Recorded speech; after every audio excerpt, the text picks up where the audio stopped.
भारत माता की, भारत माता की, गंगा मैया की, गंगा मैया की।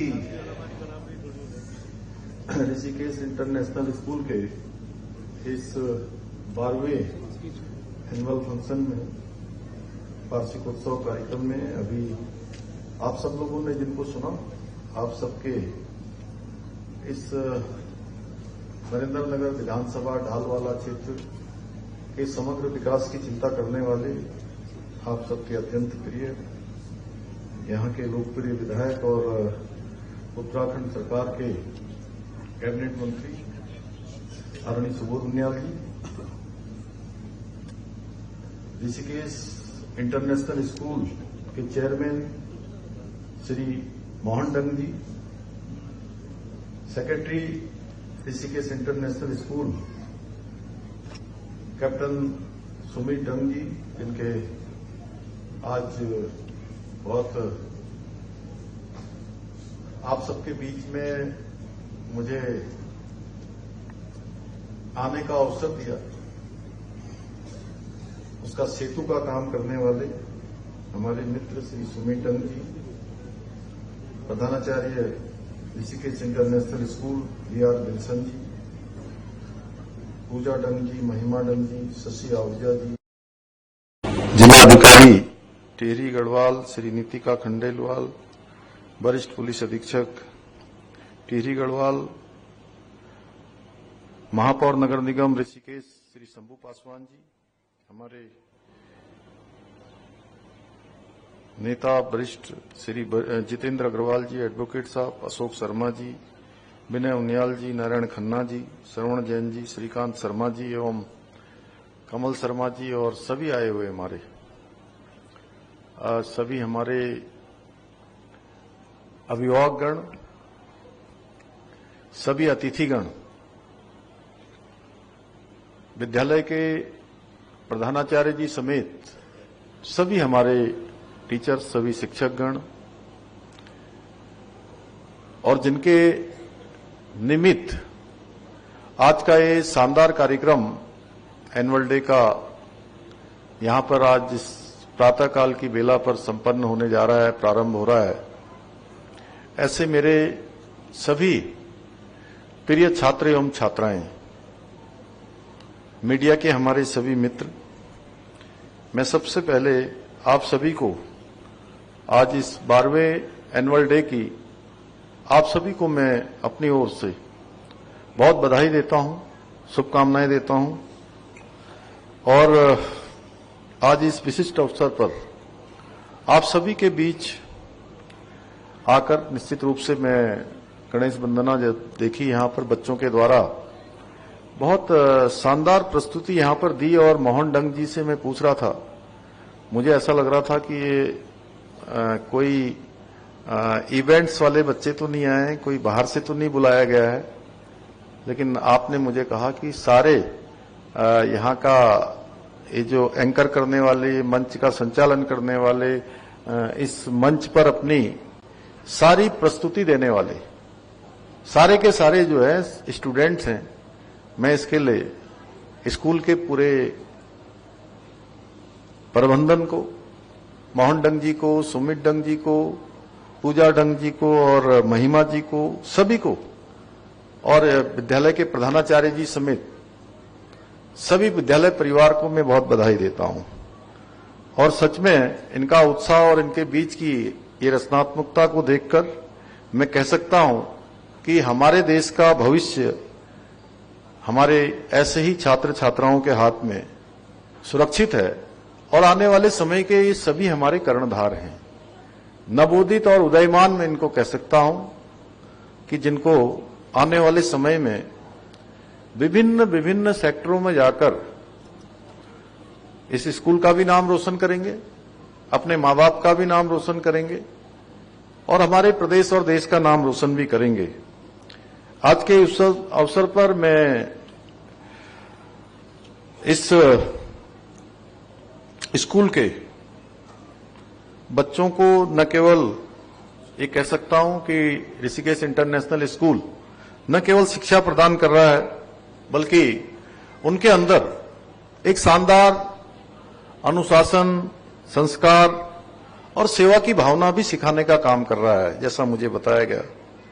यहाँ की शिक्षण पद्धति में परंपरा और आधुनिकता का सुंदर समन्वय है और सुमित ने पिछले 12 साल पूरी तरह से यहाँ के लिए समर्पित किए हैं। सच में एक बड़ा लंबा कालखंड होता है। अच्छी एजुकेशन लेने के बाद वो बहुत सारे क्षेत्रों में काम कर सकते थे, काम कर रहे थे, लेकिन शिक्षा के क्षेत्र में काम करना, अपना समर्पण करना, इसकी जितनी प्रशंसा की जाए उतनी कम है। और जब हम आज शिक्षा को केवल नौकरी का माध्यम मान लेते हैं, तब ऐसे विद्यालय हमें ये याद दिलाते हैं कि शिक्षा का असली उद्देश्य महज केवल नौकरी पाना नहीं है, बल्कि चरित्र निर्माण, राष्ट्र निर्माण और मानवता का उत्थान असली शिक्षा का उद्देश्य है। मैं अपने प्यारे विद्यार्थियों से यह भी कहना चाहता हूं कि जैसा इस वर्ष की एनुअल डे की जो थीम है, Anubhuti the soul of Indian culture, जो अपने आप में बहुत महत्वपूर्ण है, और अनुभूति शब्द हमें स्मरण कराता है कि किताबों के अलावा जो अनुभव हमें अपने जीवन में मिलते हैं, वे हमारे ज्ञान में हमेशा वृद्धि करते हैं, हमारे संस्कारों को हमेशा बढ़ाने का काम करते हैं, हमको कहीं न कहीं जीवन में आगे बढ़ने का अवसर प्रदान करते हैं। किसी ने ठीक ही कहा है कि धूप में निकलो, घटाओं में नहाकर देखो। धूप में निकलो, घटाओं में नहाकर देखो, जिंदगी क्या है, किताबें हटाकर देखो। हम यदि इंडियन कल्चर की बात करें तो जो हमारा सब्जेक्ट है वो बहुत व्यापक हो जाता है, क्योंकि भारतीय संस्कृति विश्व की सभी संस्कृतियों की जननी है। यानी कि संस्कृति कहीं से शुरू होती है तो वो भारत की संस्कृति से ही प्रारंभ होती है, और सारी सभ्यताओं का उद्गम कहीं है। जैसे मां गंगा का उद्गम हमारा कहां है, गंगोत्री से निकलती है, गौमुख से निकलती है। उसी प्रकार से जो सनातन संस्कृति ही हमारी सारी सभ्यताओं की जननी है। जिस प्रकार किसी समुद्र में सभी नदियां समाहित हो जाती हैं, उसी प्रकार भारतीय संस्कृति, जिसे आप सब लोग इंडियन कल्चर कहते हैं, उसमें भी विश्व की सभी संस्कृतियां आसानी से समाहित हो जाती है। प्यारे विद्यार्थियों, आज आदरणीय प्रधानमंत्री श्री नरेंद्र मोदी जी के नेतृत्व में आज का भारत अपने गौरवशाली अतीत को साथ लेकर आज पूरे आत्मविश्वास के साथ आगे बढ़ रहा है। आज सभी क्षेत्रों में भारत की पताका चारों ओर लहरा रही है, पर एक बड़े महत्व की है कि आज हमारे जो बच्चे हैं, वो चाहे कंप्यूटर कोडिंग सीख रहे हों या आर्टिफिशियल इंटेलिजेंस, उसके साथ साथ वो योग भी सीख रहे हैं, संस्कार भी सीख रहे हैं, और साथ में सादगी के महत्व को भी समझ रहे हैं। मुझे पूरा विश्वास है कि आज जब इस मंच पर नृत्य और गायन, अभिनय, इनके सब के माध्यम से अनेक रंग बिखरेंगे, और आप सब देख रहे हैं कि जैसा अभी सुबोध भाई ने कहा कि बच्चे तो बच्चे, लेकिन उनके माता पिता, उनके अभिभावक, उनके गार्जियन, उनमें और उत्सुकता है कि उनके बच्चों का यहां पर परफॉर्मेंस उनको देखना है। तो सच में तब वो केवल अपने रंग बिखेरेंगे और अपनी प्रस्तुति ही नहीं देंगे, बल्कि अपनी संस्कृति, संस्कारों और परंपराओं की एक अमिट छाप भी छोड़ेंगे। आदरणीय प्रधानमंत्री श्री नरेंद्र मोदी जी के मार्गदर्शन में, उनके सहयोग से हमारी सरकार शिक्षा व्यवस्था को निरंतर सुधार करने के लिए लगातार काम कर रही है। इसीलिए हमने इसके महत्व को ध्यान में रखते हुए पूरे देश के अंदर सबसे पहले नई शिक्षा नीति को लागू करने का काम भी हमने देवभूमि उत्तराखंड में किया है, और नई शिक्षा नीति से अब हमारे सभी बच्चों को अपनी रुचि के अनुसार, अपनी प्रतिभा के अनुसार बढ़ने की आजादी मिली है। आने वाले समय में शिक्षा केवल डिग्री तक सीमित नहीं रहेगी, बल्कि स्किल इनोवेशन को विकसित करने का एक सशक्त माध्यम भी बनेगी। आज के समय में मैं चूंकि इतने सारे अभिभावक ऋषिकेश, ढालवाला, आसपास का क्षेत्र, और मैं ये कह सकता हूं समाज के बहुत प्रबुद्ध लोग यहां पर बैठे हैं। आप सबको मैं समाज के करीम की अगर संज्ञा दूं तो मुझे लगता है कोई अतिशयोक्ति नहीं होगी। आप सब जानते हैं करीम क्या होती, जितेंद्र जी जानते हैं। तो इसलिए मैं कहना चाहता हूं कि आज के समय में रोजगार के जो अवसर हैं, वो नए अवसर उत्पन्न हो रहे हैं और पुराने अवसर समाप्त हो रहे हैं। इसलिए हमको अब अपने बच्चों को, अपने विद्यार्थियों को अब फ्यूचर रेडी बनाना होगा। और मैं कहूं कि हमारे छात्रों को, छात्राओं को फ्यूचर रेडी बनना होगा। इसको ध्यान में रखते हुए हमने सरकार की ओर से भी अनेक प्रयास प्रारंभ किए हैं।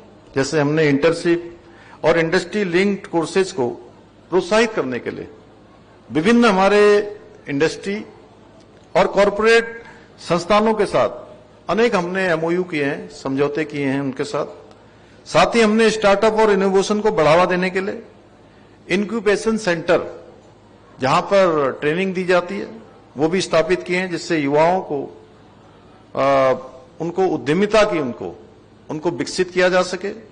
हमारा उद्देश्य है कि आने वाले समय में हम इस प्रकार की व्यवस्था करें, इस प्रकार की शिक्षा का चलन में लाएं, इस प्रकार की शिक्षा अपने बच्चों को दें, इस प्रकार का उनको प्रशिक्षण दें कि हमारे जो बच्चे हैं आने वाले समय में वो केवल नौकरी मांगने वाले न बने, वो नौकरी देने वाले बने, वो रोजगार पैदा करने वाले बने, अन्य लोगों को रोजगार से जोड़ने वाले बने। और हम इस उद्देश्य को लेकर राज्य के अंदर अनेक प्रकार के, आज चाहे वो सेल्फ हेल्प ग्रुप चल रहे हों, नए इनोवेशन हो रहे हों, स्टार्टअप हो रहे हों, और कल ही भारत सरकार ने हमारे राज्य को ईज ऑफ डूइंग में पूरे देश में जो देश के प्रथम श्रेणी के राज्य हैं उनमें हमारा नंबर देश के प्रथम स्थान पर आया है। स्टार्टअप रैंकिंग में भी हम आज देश के अंदर लीडर श्रेणी में हम बहुत सारे प्रयास कर रहे हैं। हमारी महिलाएं बहुत शानदार काम कर रही हैं। और आप सब जानते हैं हमारे राज्य के अंदर महिलाओं का राज्य की इकोनॉमी को चलाने में, राज्य की व्यवस्था को चलाने में बहुत बड़ा योगदान है। और राज्य के अंदर बहुत सारे प्रोडक्ट, बहुत सारे उत्पाद जो महिलाएं बनाती हैं, उनकी मांग आज बहुत तेजी से देश के अंदर और दुनिया के अंदर बढ़ रही है। उनकी अच्छी पैकेजिंग है, अच्छी क्वालिटी है। और इसीलिए हमने हाउस ऑफ हिमालयाज ब्रांड एक शुरू किया था। माननीय प्रधानमंत्री जी ने इस ब्रांड की शुरुआत की थी। और ये अम्ब्रेला ब्रांड, जिसमें आज जो हमारी महिलाएं, हमारे सेल्फ हेल्प ग्रुप्स, अनेक छोटे बड़े उत्पाद बनाने वाली जो हमारे समूह हैं, उनको एक बाजार उपलब्ध कराने का काम आज इसके माध्यम से हो रहा है।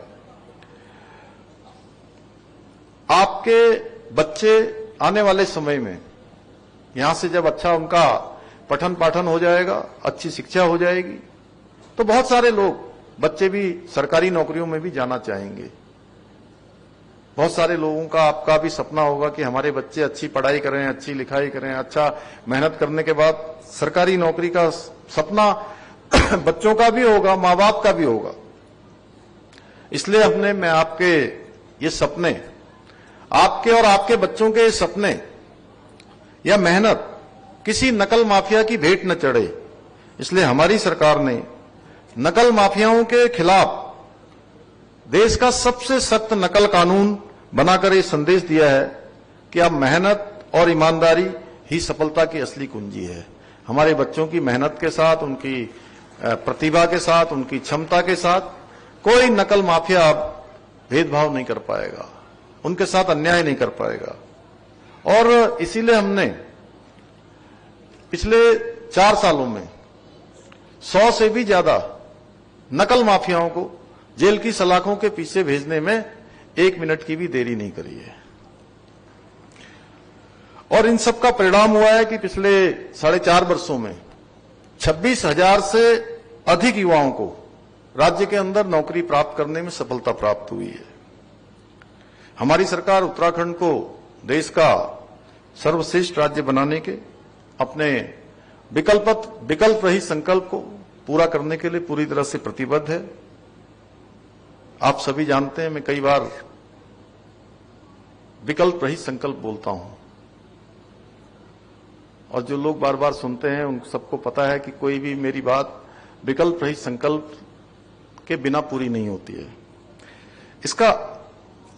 इसका अर्थ है कि द मिशन हैज, अंग्रेजी में अगर कहूं तो मिशन हैज नो ऑप्शन। और जिन लोगों को, बच्चों को हमारे आगे जाकर सक्सेसफुल होना है, सफलताएं प्राप्त करनी है, उनके सामने कोई ऑप्शन नहीं है। केवल एक ही ऑप्शन है, जो संकल्प ले लिया उस संकल्प पर अडिग रहना है। और जब भी हम कोई अच्छा काम करते हैं, कभी भी हमारे यहां पर घरों में पूजा पाठ होती है, तो पंडित जी हमसे संकल्प लेते हैं। और सच में जो विद्वान लोग हैं वो जानते हैं कि संकल्प ले लेना ही ऐसा माना जाता है कि पूजा का 85% भाग पूरा हो गया। अगर संकल्प अच्छा हो गया तो सिद्धि मिल जाती है। तो उसी प्रकार से जो हमारे राज्य को, देश का हमें सर्वश्रेष्ठ राज्य बनाना है, उसमें कोई संकल्प नहीं है। इसलिए मैं आज के अवसर पर प्यारे बच्चों से भी ये कहना चाहता हूं, और उनके अभिभावकों से भी कहना चाहता हूं कि बच्चों को अपने जीवन में संकल्प जरूर लेना चाहिए, और संकल्प में किसी विकल्प को ना आने देना भी संकल्प का पूरा होना है। और संकल्प में जैसे विकल्प आ गया, मिशन में अगर ऑप्शन आ गया, तो मिशन हमारा फेल हो गया। इसमें अगर कोई ऑप्शन आ गया तो मंजिल हमसे दूर हो गई। संकल्प में यदि विकल्प आ गया तो रास्ते हमारे भटक गए। संकल्प में यदि विकल्प आ गया तो हमारे स्वप्न टूट गए। इसलिए संकल्प में विकल्प ना आने देना ही सबसे बड़ा संकल्प की शक्ति है। इसलिए मैं इस अवसर पर यही कहूंगा कि बच्चों के अंदर 2-3 चीजें जरूर बच्चों को बताई जानी चाहिए इस समय में, कि जो मैंने कहा, वैसे तो स्कूल भी इस दिशा में प्रयास कर रहे हैं कि वो नई नई इनोवेशन सीखें, कंप्यूटर सीखें, अन्य चीजें सीखें, एआई की बात करें, वो करना ही चाहिए। क्योंकि लेकिन जो हमारे संस्कार हैं, जो हमारी संस्कृति है, जो हमारा श्रद्धा आदर का भाव है, वह भी हमारे बच्चों के अंदर बना रहना चाहिए। और समय एक ऐसी बहुमूल्य, मैं कहूं कि जिसका कोई मूल्य नहीं है, जिसकी कोई कीमत नहीं है, उसका महत्व जरूर उनके ध्यान में रहे। क्योंकि ये पढ़ने का, लिखने का, इस प्रकार से स्कूल जाने का जो समय है, वो समय वापस किसी के भी जीवन में नहीं आता है। अगर मैं आज की डेट की बात करूं तो ये दिन लगभग 11:20 हो रहे हैं। ये समय आज के दिन का, ये बृहस्पतिवार का दिन है, ये हमारे जीवन में ये तिथि दोबारा कभी लौटकर नहीं आएगी। ये बहुमूल्य है। और हम में से भी बहुत सारे लोग सोचते होंगे, मैं कभी कभी स्कूल में, वैसे मैं आज बहुत दिनों बाद किसी स्कूल में आया हूं। जब मैं सामान्य एमएलए के रूप में ही था तो रोज जाता था स्कूलों में, लेकिन ये इस जिम्मेदारी में आने के बाद मुझे लगता है कि मैं देहरादून, इसके आसपास किसी स्कूल में पहली बार आया हूं।